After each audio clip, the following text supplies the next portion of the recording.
വിശുദ്ധ മത്തായി എഴുതിയ സുവിശേഷം അധ്യായം 9 വാക്യങ്ങൾ 27 മുതൽ 31 വരെ. അന്ധർക്ക് കാഴ്ച നൽകുന്നു. യേശു അവിടെ നിന്ന് കടന്നു പോകുമ്പോൾ 2 അന്ധന്മാർ, ദാവീദിന്റെ പുത്ര, ഞങ്ങളിൽ കനിയണമേ എന്ന് കരഞ്ഞപേക്ഷിച്ചുകൊണ്ട് അവനെ അനുഗമിച്ചു.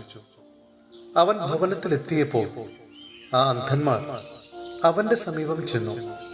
യേശു അവരോട് ചോദിച്ചു, എനിക്ക് ഇത് ചെയ്യാൻ കഴിയുമെന്ന് നിങ്ങൾ വിശ്വസിക്കുന്നുവോ?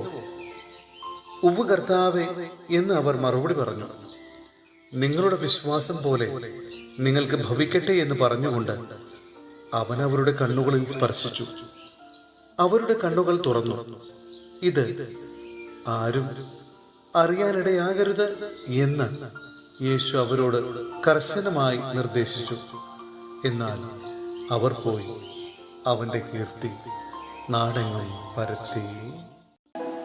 സഹോദരനെ, വിശുദ്ധ പൗലോസ് ശ്ലീഹാ കൊളോസോസിലെ സഭയ്ക്ക് എഴുതിയ ലേഖനം അധ്യായം 1 വാക്യങ്ങൾ 1 മുതൽ 9 വരെ. അഭിവാദനം.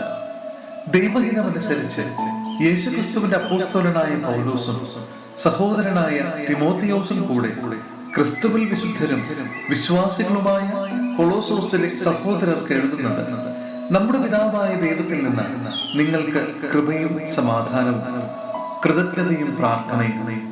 ഞങ്ങൾ നിങ്ങൾക്ക് വേണ്ടി പ്രാർത്ഥിക്കുമ്പോഴൊക്കെ നമ്മുടെ കർത്താവായ യേശുക്രിസ്തുവിന്റെ പിതാവായ ദൈവത്തിന് നന്ദി പറയുന്നു. എന്തെന്നാൽ സ്വർഗത്തിൽ നിങ്ങൾക്ക് വേണ്ടി നിക്ഷിപ്തമായിരിക്കുന്ന പ്രത്യാശ മൂലം യേശുക്രിസ്തുവിൽ നിങ്ങൾക്കുള്ള വിശ്വാസത്തെ കുറിച്ചും നിങ്ങൾക്ക് എല്ലാ വിശുദ്ധരോടുമുള്ള സ്നേഹത്തെ കുറിച്ചും ഞങ്ങൾ കേട്ടിരിക്കുന്നു. നിങ്ങളോട് അറിയിക്കപ്പെട്ട സുവിശേഷ സത്യത്തിന്റെ വചനത്തിൽ നിന്ന് ഈ പ്രത്യാശയെ കുറിച്ച് മുമ്പ് തന്നെ നിങ്ങൾ കേട്ടിട്ടുണ്ട്.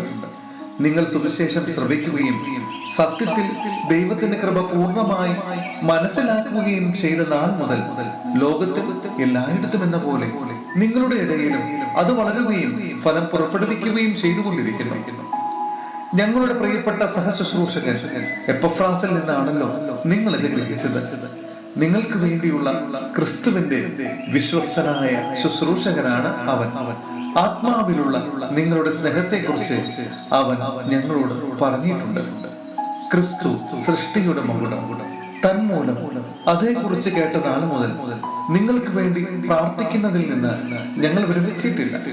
നിങ്ങൾ പൂർണ്ണമായ ജ്ഞാനവും ആത്മീയ അറിവും വഴി ദൈവഹിതത്തെ കുറിച്ചുള്ള ഉൾക്കാഴ്ച കൊണ്ട് നിറയാൻ വേണ്ടിയാണ് ഞങ്ങൾ പ്രാർത്ഥിക്കുന്നത്.